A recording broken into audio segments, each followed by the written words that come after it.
Hello everyone, आप सभी का स्वागत है द लॉजिकल लर्निंग में। आज इस लेक्चर में हम प्रपोजिशंस को कैसे इंग्लिश सेंटेंसेस में लिखा जाए और यदि इंग्लिश सेंटेंसेस दिए हुए हैं तो लोग कैसे हम प्रपोजिशंस में लिख सकें, इससे रिलेटेड हम कुछ एक्सरसाइज इसमें करेंगे। आइए इस लेक्चर की शुरुआत करते हैं। यहाँ पर पी प्रीपोजिशन दिया हुआ है, I play football, Q I go to market और आर दिया है आई स्टडी। मुझे जो कि एक सिंबॉलिक फॉर्म में लिखा हुआ है P और Q इम्प्लाइज R, इसके लिए मुझे इंग्लिश सेंटेंस लिखना है। P और Q सिंपल सा है, आई प्ले फुटबॉल और आई गो टू मार्केट। ये तो P और Q का हो गया, क्योंकि इस पूरे को यदि आप देखेंगे तो एक कंडीशन है, ये इसमें कंडीशन है और R इसमें कंक्लूजन है।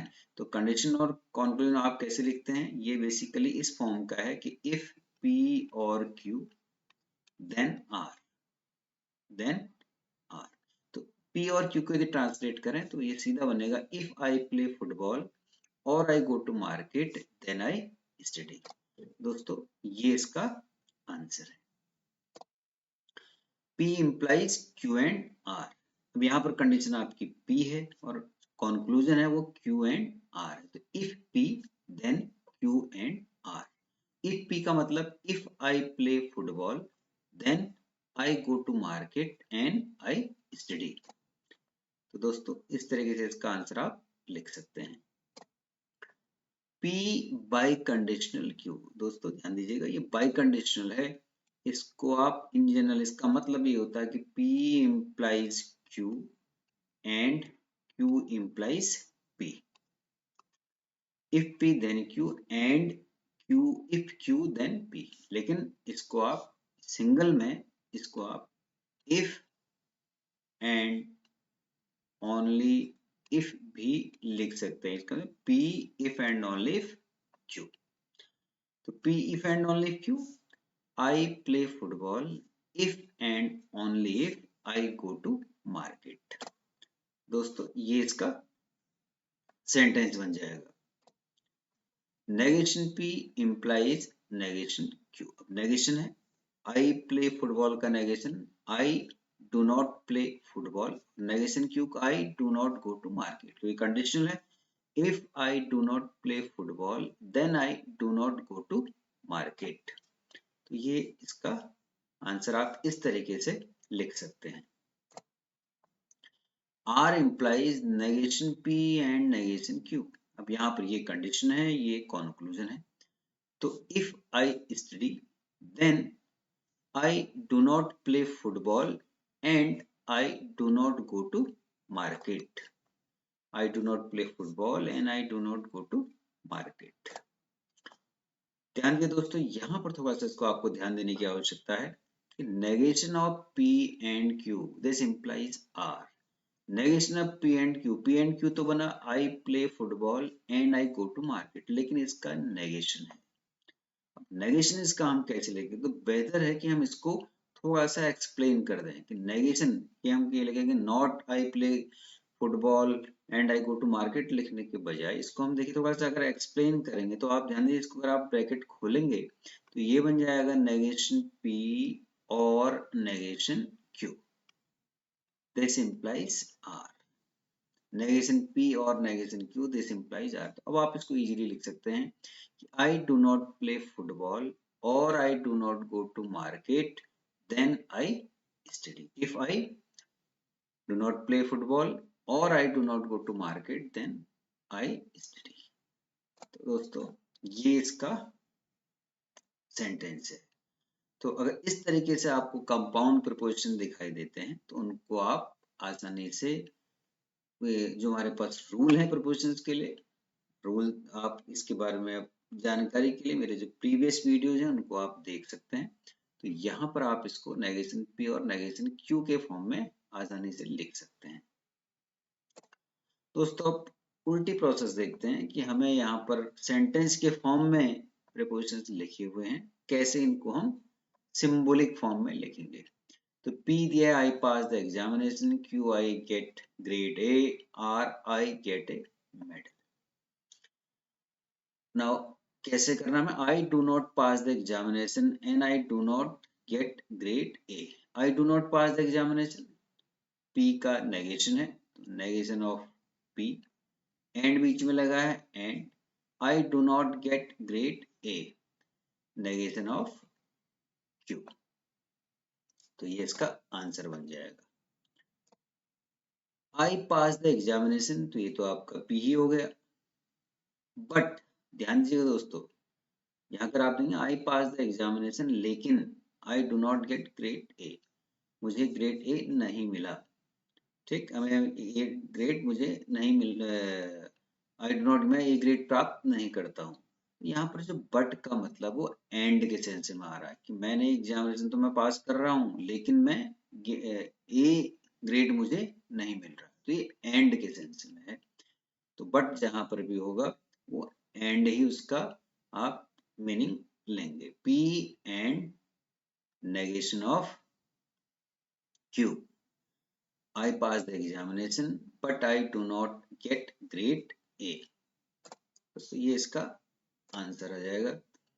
If I pass the examination, ध्यान दीजिए कंडीशन है, तो ये वाली आपकी अब कंडीशनल वाला पार्ट आ गया, ये आपका कॉन्क्लूजन है। तो इफ, तो ये हो गया आपका इम्प्लाइज लगना है, आई पास द एग्जामिनेशन, इसका मतलब P, if I pass the examination then I get grade A, Q, so P implies Q। I pass the examination, comma I get grade A, comma I get a medal। ध्यान दीजिए दोस्तों, इसका सीधा सा मतलब से आप सेंटेंस को देखेंगे कि मैं एग्जाम पास भी करता हूँ, ग्रेड ए भी प्राप्त कर रहा हूँ और एक मेडल भी मुझे मिल रहा है। तो यहाँ पर इन सब का मतलब एंड है, तो यहाँ पर जो कॉमा के भी लिखे गए हैं इसका मतलब this and this and this, तो ये हो जाएगा P and Q and R, ये इसका आंसर है। To get a medal, it is necessary that I pass the examination or I get grade A। अब यहाँ पर ध्यान दीजिएगा नेसेसरी कंडीशन का यूज किया गया है। दोस्तों आप मेरी अगर प्रीवियस वीडियोस में जाएंगे जिसमें मैंने प्रीपोजिशन और कंडीशन सब के बारे में डिटेल से बताया हुआ है, तो ध्यान दीजिए कि P implies Q जब भी आप लिखते हैं, यहाँ पर P जो ये कंडीशन है, लेकिन कौन सी कंडीशन है, ये सफिशिएंट कंडीशन है, sufficient condition. So P is sufficient condition। ध्यान दीजिए नेसेसरी कंडीशन नहीं है, तो जब भी P implies Q ये लिखा जाएगा तो आपको ध्यान देना है कि P इसमें सफिशिएंट कंडीशन है और Q जो आपका है ये Q is necessary, necessary for P।